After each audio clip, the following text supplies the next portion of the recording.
This is a Zemex-Eikow vintage Japanese refractor, 60 millimeter. The reason 60 millimeter is important is that 60 millimeter is the maximum that you can actually see a very good irid disc when you're observing the stars, those ringed patterns around the sky. And what you will see with these telescopes are really good quality. And because it's a longer refractor, the F number is larger, so you don't have principally much chromatic aberration, although the lens is not apochromatic, it's just double achromatic. The telescope is really good. The only problem here is that I have to repair this. We put a strap here to connect this tray to this leg. The rest of it, it has a diagonal, it has a erect image viewfinder, Barlow lens. This lens is a Japanese Huygens 20 millimeter. There is another one, 4 millimeter and 9 millimeter ones. And the viewfinder is impressive.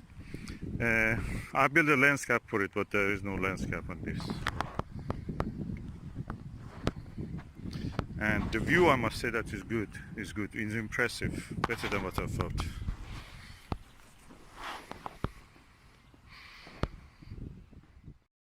Okay, this is the only 60 millimeter telescope that I have. The mount of it is really impressive. What is impressive is the mount, and it has this declination and other adjustments. Really impressive. And 3 proper tension bars, tension screws just to adjust the viewfinder.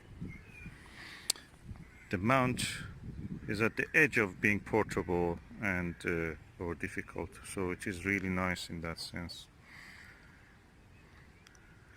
Butter smooth, the movements really good and smooth, as you can see.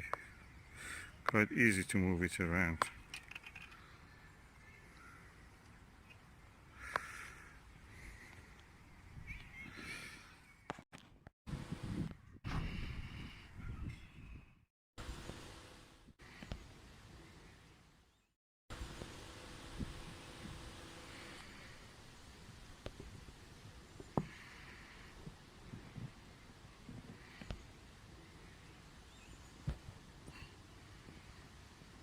I have to focus it, but I'm just holding the camera against the lens.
What you can see there in the center is the Copernicus crater. To the right of it is the Kepler crater.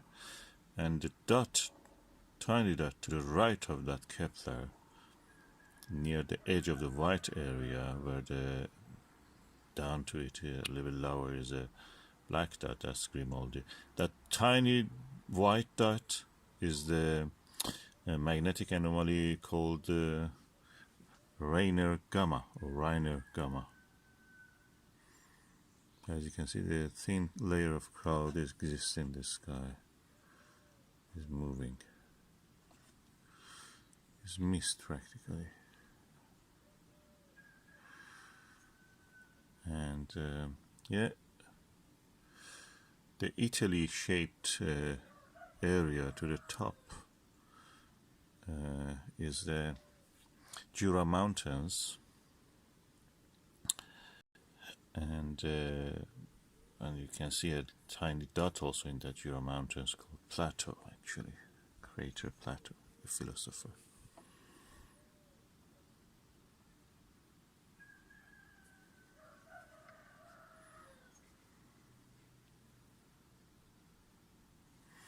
The bright dot to the 2 o'clock in this image, if you imagine the top part is 12 and the lower part is 6, at 2 o'clock of the image, in the middle of the, in somewhere in the black patch, the white dot is Aristarchus, and the area around it is Aristarchus Plateau, the volcanic area.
Yes, the clouds are making it really darker than what it is, what it actually should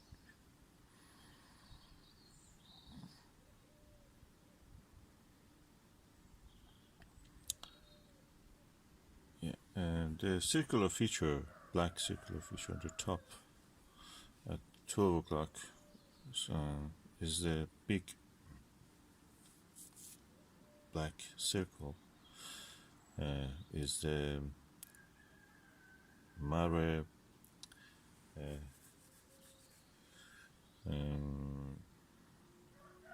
Imbrium, Sea of the Rains, and to the lower part of it, at 7 o'clock of that circle, what you can see is the mountains of the Apennine. Apennine.